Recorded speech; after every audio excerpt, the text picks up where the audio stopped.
Hey everyone, I'm Roland from Roland and Riches, and there's great improv everywhere.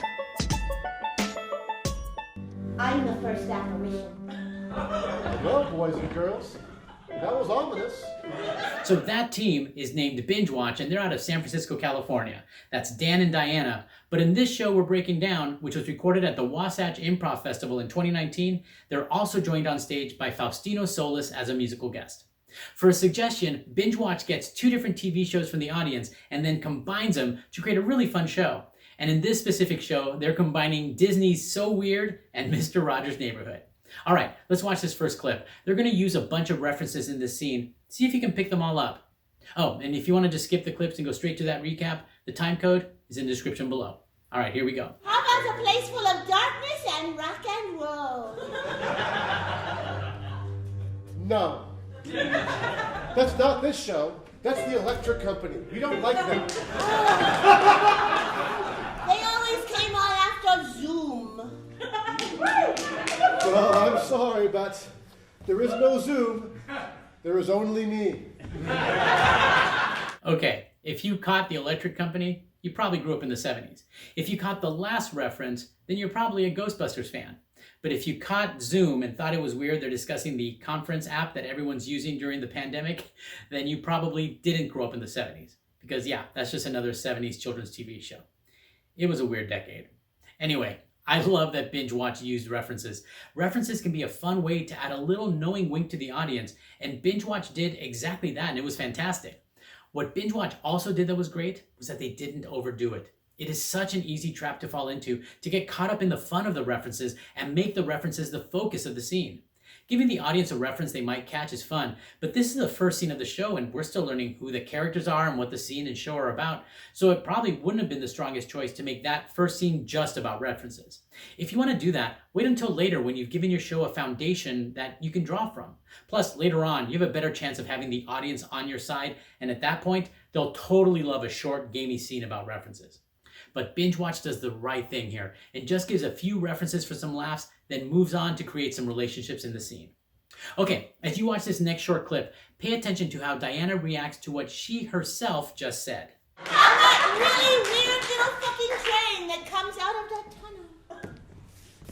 Well, the important thing I said a bad word. I have to put that quarter in the swear jar. No, it's okay. Yeah, this is great. We're taught to listen to our partner, pay attention to our partner, make what our partner says affect us, and we sometimes forget that we need to do the exact same thing with ourselves. And Diana does that. Such a great moment of improv. She heard what she had just said and reacted when she remembered that her character was a child who shouldn't have used that word. And how did it affect her? Well, she ended up having to put money in the swear jar. No, it's okay. In this house, there are no bad words, only bad thoughts. Then I better put in a 20. And it led to a really fun moment. And that other fun moment, it wouldn't have happened if Diana hadn't taken a second to go, wait a minute, I just cursed, and I'm a kid. My character shouldn't have done that. I better put money in the swear jar. Such a great moment. All right, as you watch this short clip, keep in mind that Diana's character we just saw isn't just a young kid, but actually a ghost of a young kid. And what's the right occasion for making a new friend? Usually a funeral.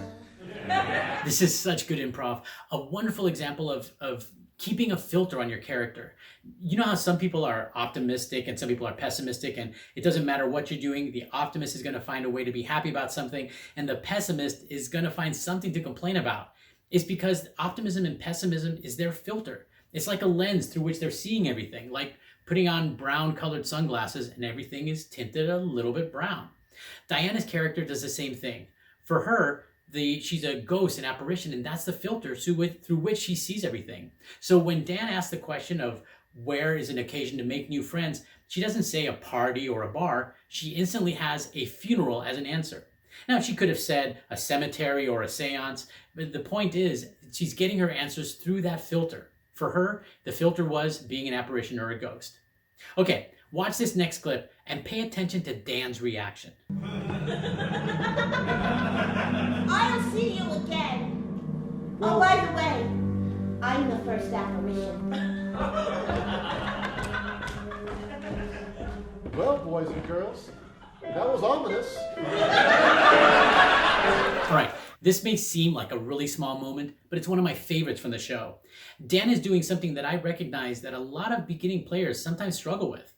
And that is when something actually pops into your head that you actually say those words. So many times I've seen like one character on stage be mean to another character in a scene, and later when I talked to the players, I said, hey, what were you thinking when they were being mean to you? And I've gotten responses like, well, I was thinking what a jerk they were, or that person was being an a-hole, yet their character never said any of that. The combination of Diana's words, her being a ghost, and Faustino's music did create this ominous moment. And while I can't be in Dan's head, I'm pretty sure that Dan thought, wow, that was ominous. And instead of trying to figure out what to say next, he used the words that popped into his head. It popped out here and came out here. And that can be a lot harder than it seems. And it can take time to get used to allowing yourself to do that. If something pops into your head during a scene, it's the most visceral reaction you can have. And if you thought it, the audience probably did too. So next time that happens, don't struggle trying to figure out what to say next. If some words pop in your head, use those words. Okay, as you watch this next short clip, be aware that Dan and Diana have been working together and performing together for a while, so they know each other pretty well. Would you share one of those songs with me now? You know what it's called when a new friend makes another new friend sing a song? Yeah, so this is called by a bunch of things. Some call it messing with your teammates, others call it pimping your partners out. Whatever you choose to call it, if you're going to do it, you want to be doing it in a fun way. You don't want to be mean or make your partner look bad. Remember, we're all choosing to get on stage and be vulnerable, and if there's something that I hate doing and you force me to do it on stage, there might be some negative feelings about that, which could lead to a loss of trust. But if you mess with your teammate in a fun way, it can be a really great moment for all of you and for the audience. I mean, I do this to Rich all the time. I'll make him read an email or a sign or a poster or something. I know he enjoys doing it, and I like setting him up, just like Diana set Dan to sing up here. And she does it again later. But I don't know how to talk to him. I need you to sing me a song about talking to my kids. Oh, And by the way, Dan totally gets her back. Why don't you sit down and you can sing me a song about what you care to show me today. Dan knows he's getting her back. The audience knows he's getting her back. Even Faustino's music takes on kind of a I'm getting you back tone. So in this show, messing with your teammate works really well. And one reason it does is because they've been performing together for a while. So they're comfortable with each other. Look, the better I know the person I'm playing with, the more I know where those limits are and which ones not to cross. So mess with your teammates in a fun way, but make sure you take time to get to know your teammates so that you can learn where any limits might be. And by the way, those limits might totally change over time. A teammate of a few weeks might not be comfortable dancing on stage or even touching other people, but for some people, being on a team for 6 months can make both of those things a lot more comfortable as you grow together as a team. And by the way, as we saw, Dan does get her back, but the fun doesn't end there. It would be ever so nice if you would sing that song at the end. Yep, Diana does it again, which is great because as we saw, it's messing with your teammate in a fun way, but it also is great because she created a pattern.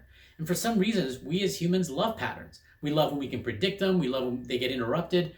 This moment towards the end of the show is so great because she'd already done it at different moments earlier. She sets up the pattern by repeating it a few times, waited a while, and then did it again. And boom, it got a huge laugh. All right, now let's look at the other side and focus a moment on Dan during these same scenes. There's a beautiful day to find yourself with a small childlike creature.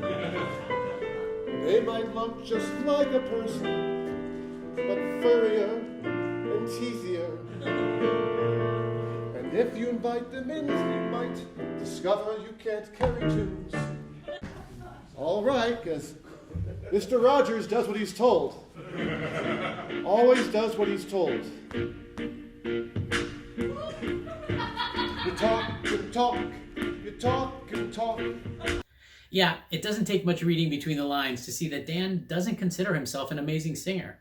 Heck, he even tells us in that second clip that he's doing it because Diana is making him. But he does it. In those moments, Dan is making himself vulnerable to the audience, and that's such a strong thing to do.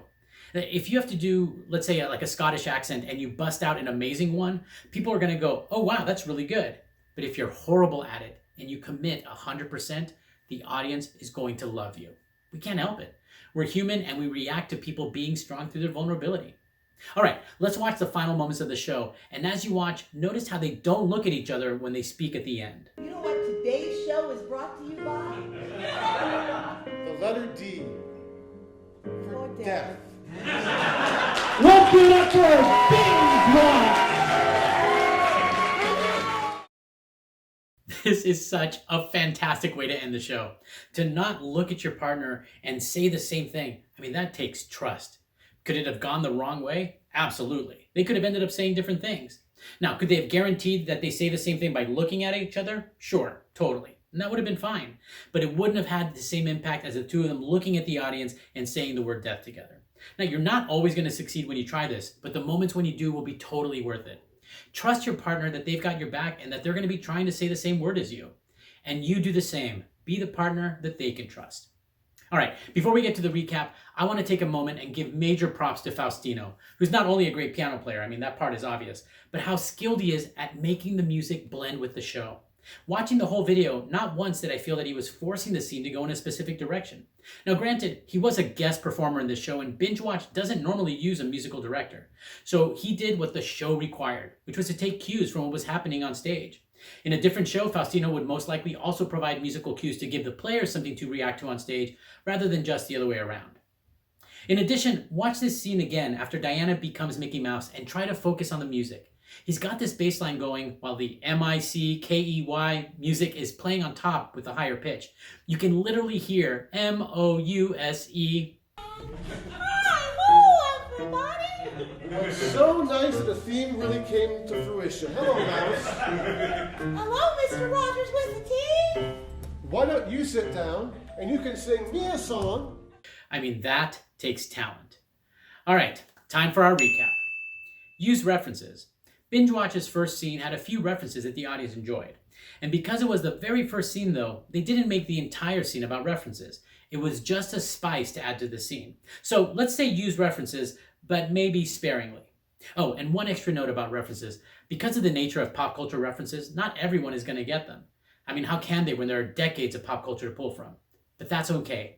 In this case, it was only 3 references, so those people that do get it, get a little added bonus. And those that don't really miss out on a lot of the show. And if you're on stage and are given a reference to play with by your team and you don't know that reference, use whatever knowledge you might know and then just play. For example, if people are doing a Game of Thrones scene and you've never watched an episode, but you heard there's a dragon in it, be a dragon. Use what little information you do have. But what if you don't know anything? Well, if people on your team start playing actual Muppet characters, like you got Miss Piggy and Kermit and a Beaker, and you have no idea at all who the Muppets are, it doesn't matter. Just make a choice. Be a lamp. Get out there and say, I'm the lamp Muppet, and then see all the other characters interact with the new lamp Muppet. Personally, I think that if we all knew 100% of each other's references, the show would be pretty bland. So feel free to use references, and if you don't know a reference you were given, it's okay. Remember, the reference doesn't make the scene. The relationships, the emotional reactions, those make the scene. Pay attention to what you do and say. We saw Diana realize that her kid character cursed, and rather than just let it go, she reacted to that by placing money in the swear jar. It was a great character moment that only happened because Diana paid attention to what she was actually saying and then let it affect her. Keep your character's filter on. This is such a powerful tool, and we saw Diana use it expertly by choosing a funeral to be a great place to make new friends. If your character is sad, then let everything depress you. You win the lottery? Complain about the taxes. Fall in love? Great, now your heart can easily be broken. Like Eeyore from Winnie the Pooh. No matter what, he sees everything as depressing. Or if you're a fan of The Office, think about how almost no matter what Michael does and what other people think, Dwight thinks he's hilarious. Okay, everybody, slight change of plans. We are still going to be having 2 parties, but each is going to get a little extra dose of naughty. Oh, all right. All that is keeping your filter on. So once you recognize what your character's filter is, keep it on and show the audience how your character views everything. If you think it, say it. This is such a simple concept, but it can take a long time to learn how to execute. If it pops in here, let it come out here. There's no need to try and figure out, well, I've got this thought, now what do I do? Just say those words that you thought. Mess with your teammates in a fun way. The longer you play with someone or the better you know them, the easier this will be. Remember, you want your partner to look good on stage, and you also want them feeling good about what they've done. So if you mess with them, calibrate based on your history and mess with them in a fun way. Not to be mean and not to make them look bad. Create a pattern. We love patterns, and all it takes to create one is to do something again. In this case, it was getting Dan to sing, and by the end, the audience loved the pattern rearing its head again. Let yourself be vulnerable on stage. If you ever seen someone serenade someone else out in public, if they're really good, people are impressed, but they're not moved. It doesn't take a lot of internal strength for a great singer to sing in public, but someone who can't sing, it takes way more internal strength to put yourself out there. And that's what moves people. It's why we love underdog stories. So if the opportunity comes up, let yourself be vulnerable on stage and give yourself a chance to move people. Trust your partner. We saw Dan and Diana say the same word at the end. Now, no one says this will work out 100% of the time, but when it does, it'll be amazing. Trust your partner and go for those moments. If you're a guest, what's your role? I mean, if you're a guest monologist, can you also do scenes, or are you there to just do monologues? If you're a musician, do you take your cues from the actors like Faustino did in this show, or can you also give them something new to react to?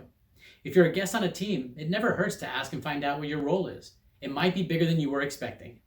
All right, that's our recap. I want to thank Dan and Diana, that's Bingewatch, and I also want to thank Faustino for joining them. All their contact info is in the description below, as well as a link to the full show in its entirety. And if you're on a team and have a show you want to share, please comment or email me. There's great improv everywhere, and I'd love to show people how great your improv is. Bye.